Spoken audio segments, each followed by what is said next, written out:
हमारे इस वीडियो में हम लोग सीखेंगे लाभ और हानि। लाभ को अंग्रेजी में कहते हैं प्रॉफिट और हानि को अंग्रेजी में कहते हैं लॉस। लाभ और हानि को सीखने से पहले हमें दो बातों की जानकारी होना आवश्यक है। एक होता है क्रय मूल्य, एक होता है विक्रय मूल्य। क्रय मूल्य को अंग्रेजी में कहते हैं कास्ट प्राइस और विक्रय मूल्य को अंग्रेजी में कहते हैं सेलिंग प्राइस। कास्ट प्राइस और सेलिंग प्राइस के बारे में जानते हैं।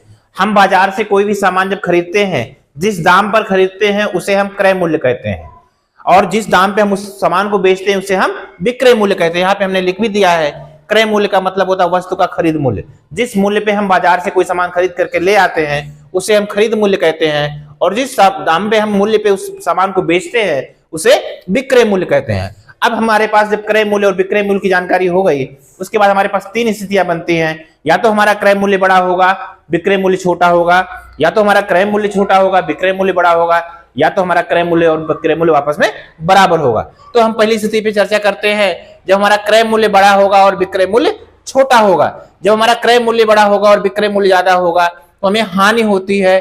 तो हानि बराबर होता है क्रय मूल्य ऋण विक्रय मूल्य। फिर दूसरी स्थिति चर्चा करते हैं, जब हमारा क्रय मूल्य छोटा होगा और विक्रय मूल्य बड़ा होगा तो उस स्थिति में हमें लाभ होगा। लाभ बराबर होता है विक्रय मूल्य ऋण क्रय मूल्य। और तीसरी स्थिति हमारे पास आती है, जब हमारा क्रय मूल्य और विक्रय मूल्य आपस में बराबर होगा तो हमें ना लाभ होगा और ना हानि होगी। अब इसको उदाहरण से समझते हैं। जैसे मान लीजिए बाजार से हमने एक पंखा ले लिया, पंखे का क्रय मूल्य हमने लिया, पंखे को हमने खरीदा है, पंखे का क्रय मूल्य हमारा है मान लीजिए 1200 रुपए, पंखे का क्रय मूल्य हमारा 1200 रुपए है। अब इसको हमने बाजार से पंखे को 1200 रुपए में खरीदा है और इसको हमने बेच दिया, विक्रय मूल्य हमारा हो गया, मान लीजिए विक्रय मूल्य हमने इसको 1000 रुपए में बेच दिया, विक्रय मूल्य हमारा हो गया 1000 रुपए।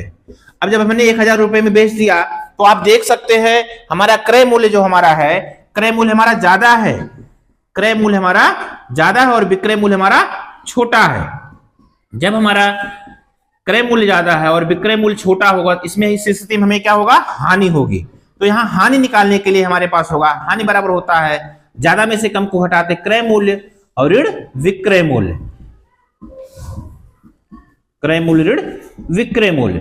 अब हमारा क्रय मूल्य चूंकि हमें पता है 1200 रुपए है और विक्रय मूल्य हमारा 1000 रुपए है, तो यहां से 1200 में से 1000 घटेगा तो ये हमारा 200 रुपए हमारा हानि के रूप में, हमें 200 रुपए नुकसान होता है। इसी स्थिति में मान लीजिए हमारे पास कोई दूसरा सामान लेते हैं, उस सामान का हमारे पास कीमत, मान लीजिए हमने उसको खरीदा है 1500 रुपए का, मान लीजिए हमने एक बोरा चीनी खरीदा 1500 रुपए का, तो ये हमारा क्रय मूल्य हो गया, ये हमारा क्रय मूल्य हो गया। और इसको अगर हमने बेच दिया 1800 रुपए में, अगर इसको हमने बेचा 1800 रुपए में, तो ये हमारा विक्रय मूल्य होगा।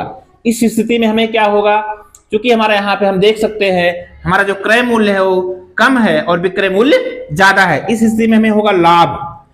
दूसरी स्थिति में चला गया, ये हमारा होगा लाभ। तो लाभ बराबर होगा विक्रय मूल्य ऋण क्रय मूल्य, विक्रय मूल्य ऋण क्रय मूल्य। अब यहां पे हमारे पास विक्रय मूल्य है, विक्रय मूल्य हमारे पास 1800 रुपए है, तो 1800 ऋण 1500 बराबर हमारे पास हो गया 300 रुपए का लाभ हो गया। और तीसरी स्थिति हमारे पास है, जब हमारा क्रय मूल्य और विक्रय मूल्य आपस में बराबर होगा तो हमें ना लॉस होगा ना प्रॉफिट होगा।